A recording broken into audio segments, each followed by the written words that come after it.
Absolutely. You guys have the reach around the state, and I'm very proud to be here with you this morning to make this announcement. You Well, know, Aaron, my commitment to give back and serve the people of Montana has never been stronger, and we are really ready to move forward and start doing some productive things in Washington like we have done here in the state of Montana.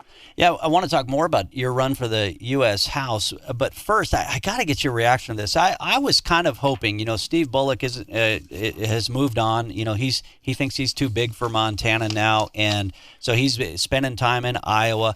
So I thought, okay, legislative Democrats, now they have the opportunity to look independent, to do the right thing for their constituents, and to vote to override some of these bad vetoes by Governor Bullock. There were a few different bills that had strong bipartisan support. A bill to expand broadband internet access, get better cell phone service here in Montana. And another bill that had strong bipartisan support would have helped lower prescription drug prices. Governor Bullock vetoed that bill. Of course, that was a bill strongly supported by you as state auditor.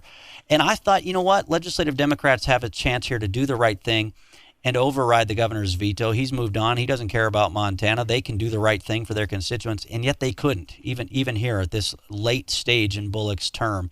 It's got to be pretty frustrating.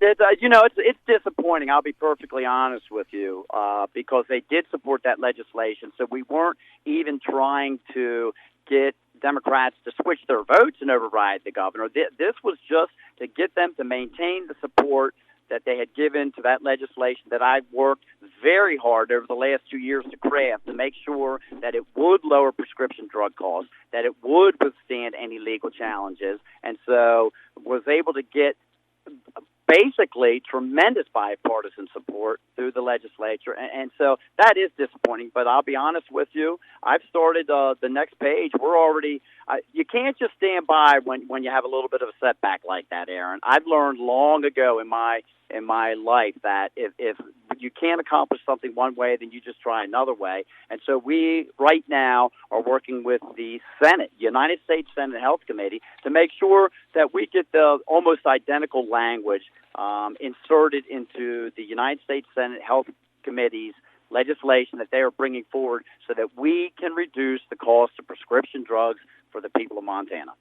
Well, and, this is why people are so cynical, I think, about politics and politicians, especially like Steve Bullock, is because of the fact that, look, these legislative Democrats voted for the bill, they supported it, and they wouldn't simply override the governor's veto, all because of partisan politics and following their dear leader instead of doing the right thing and voting for their constituent. This is why people are so cynical. Absolutely.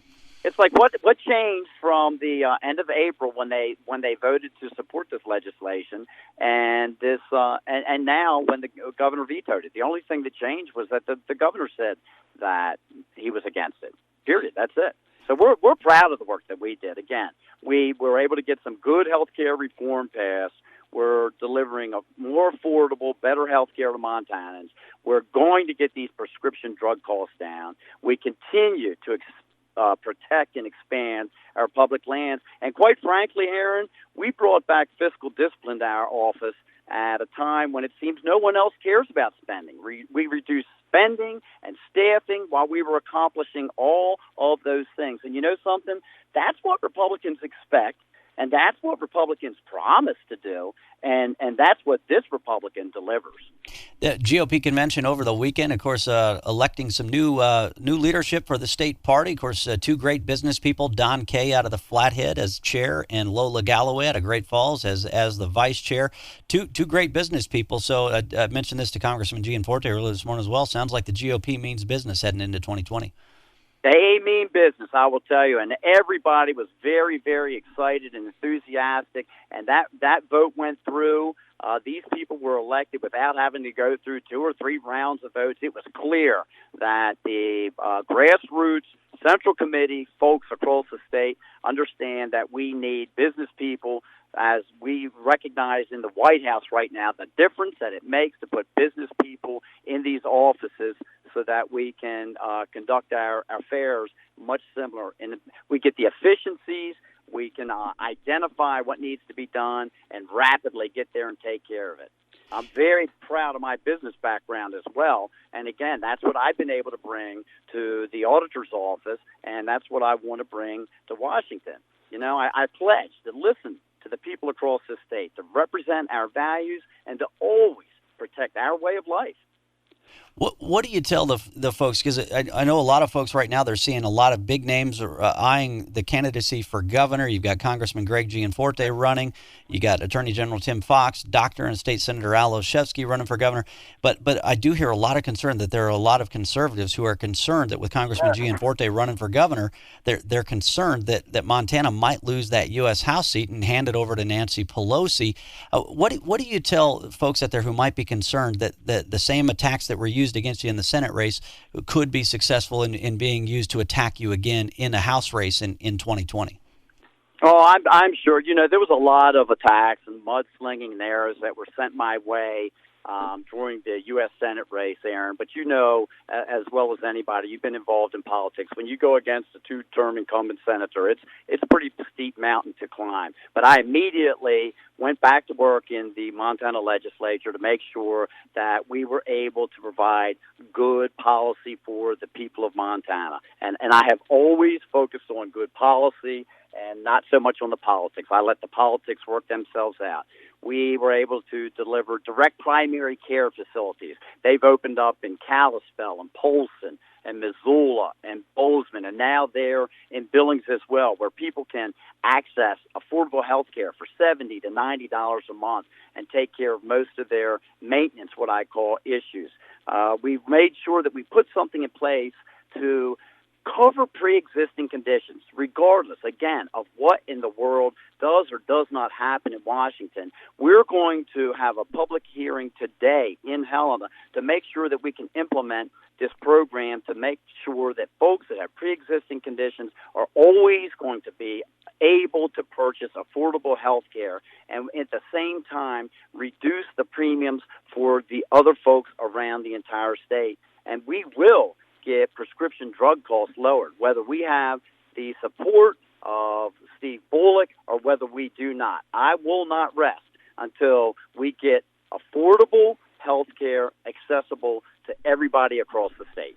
I know you've got a state land board meeting coming up here at 9 o'clock, or we would have chatted with you around 9 as well and kept the conversation going. But speaking of the land board, in the 2016 elections, Republicans in Montana were very successful in recapturing control of the state land board. 4 of the 5 land board seats now owned by Republicans. But, hey, 3 of those 4 are going to be open seats now with folks, right, with yourself running instead of for auditor re-election, now running for the House, or Stapleton running for the House, the AG's race wide open, the governor's race wide open. How confident are you that the Republicans are going to have good candidates to fill out those other seats now, Secretary of State, Auditor, et cetera? Yeah, very. I'll tell you, we've seen some of the folks that have already stepped up and announced their candidacy for these seats, and I will tell you that I am extremely excited that the Republican Party is going to not only maintain those seats, Aaron, but we're going to get one more. We're going to get the governor's office this time. And finally, not only will we be able to have a strong say in what happens on the land board, but we're actually going to have the governor's office, so we're going to dictate what the agenda is that comes forward on the land board, and that's something that we have not had. So I'm really excited about all of the candidates that are coming forward. I feel very confident that we're going to be able to maintain those positions, and when I look at the leadership that was just elected by the state GOP to make sure that we run this ship properly, I don't see how anybody could have walked away from that convention and not truly believe that there's going to be a very, very strong organization to help all these high-quality candidates to make sure we secure those offices. All right. State Auditor Matt Rosendale announcing a run for U.S. House of Representatives and joining us live first right here on Montana Talks. Always a pleasure. Thanks for being with us.